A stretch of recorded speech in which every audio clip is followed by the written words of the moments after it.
Hi, this is Ron Jaenisch. I'm going to be showing you something called a Christmas story. This originally was published many years ago.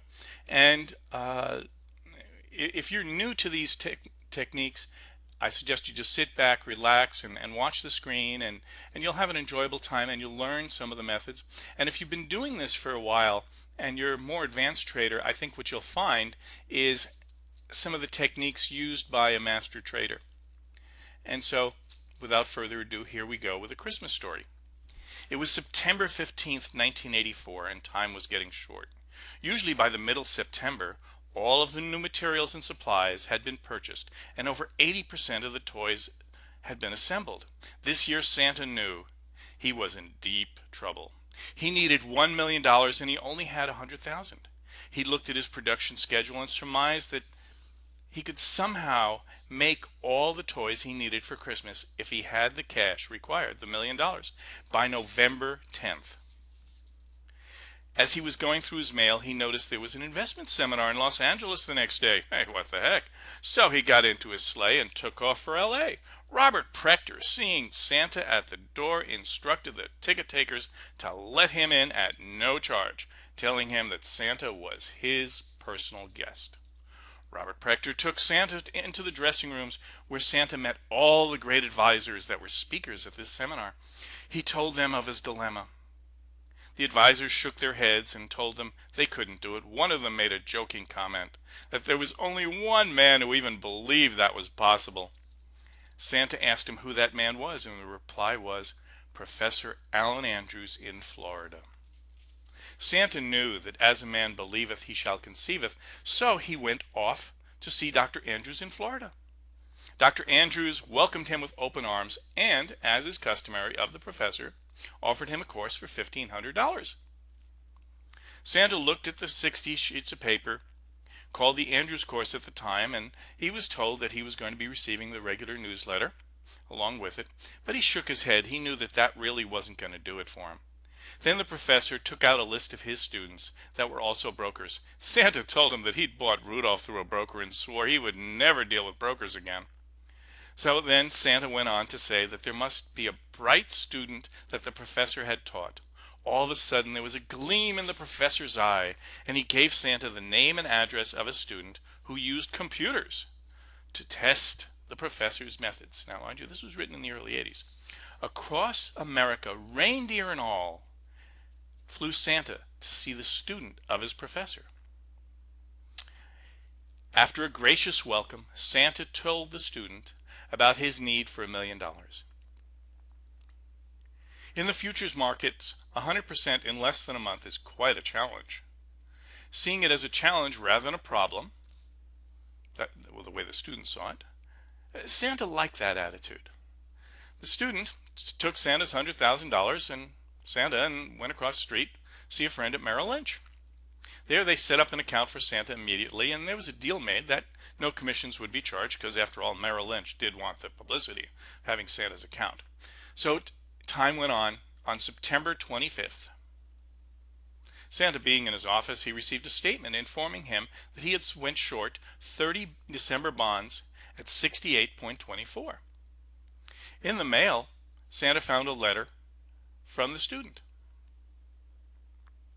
It contained two charts labeled Figure 1 and Figure 2. The explanations of the charts said,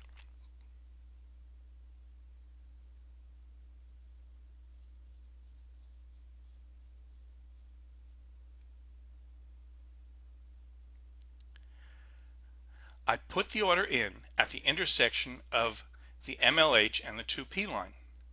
Figure 1 shows 4 pivots going to a pivot 5. You can see that. Another good signal. Figure 2 shows that prices turned where we sold. This was a number 2 line intersect. There we go. Santa was puzzled at the idea of selling bonds that he didn't own in order to make his $1 million. Time went on.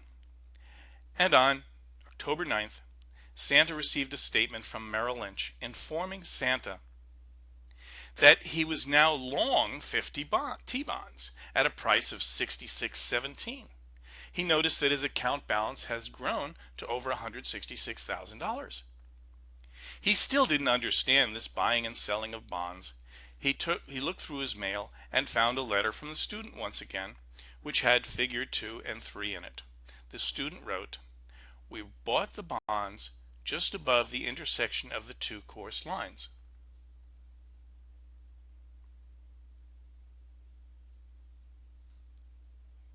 Right here. The ML and the 2P on figure 3. Since 5 pivots were made in figure 1, an ABC correction, that's an Elliott wave term, was probable. Time went on and Santa hadn't received any mail. He was concerned about his money. He was about to call the student on October 28th when the mailman brought him the news that he was now short 120 bonds at 71.13.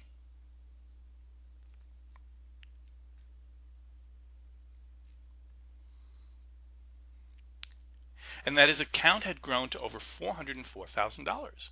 Now in the mail was also figure 4 with an explanation. After 5 pivots go up, prices turned at the intersection of an ML and a warning line. ML is a median line. It was a good place to sell.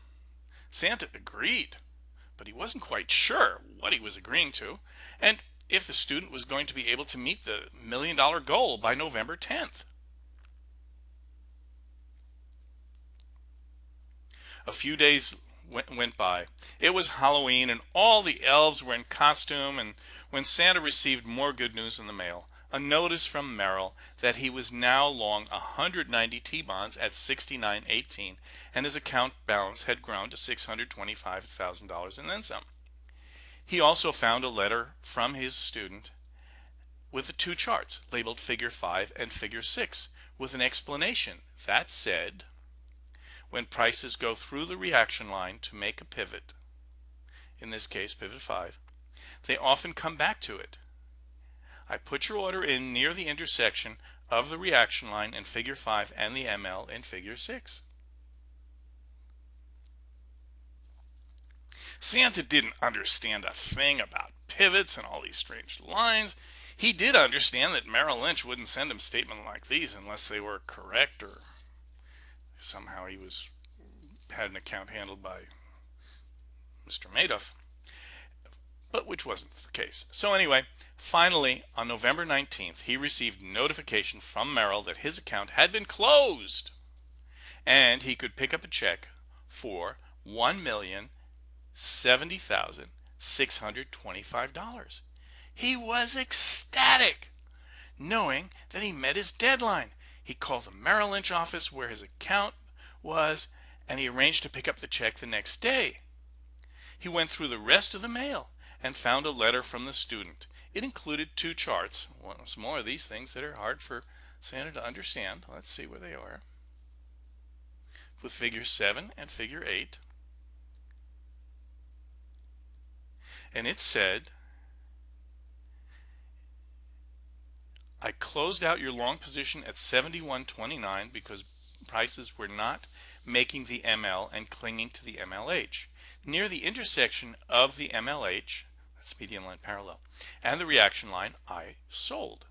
On November 10th, Merrill Lynch gladly brought out the TV cameras, and Santa went there to the office. In exchange for not charging him commissions, he had his picture taken by local television, right there with the bull. And after all the fanfare, he went across the street to the office of the student who helped him out, over on Oakmead Parkway. As he walked in, Santa noticed that the student was kind of puzzled. And Santa asked him why. And the student said, the professor taught me well, as you can see by the results you received. But professor is now over 90 years old, and if I am to teach his course, well, which he wants, but how can I teach people to count pivots and draw lines? Well, I can do that, actually. But how do I give them the confidence and the belief? And Santa answered, tell them about what happened to me and show them the charts. And here was figure 8. And all lived happily ever after.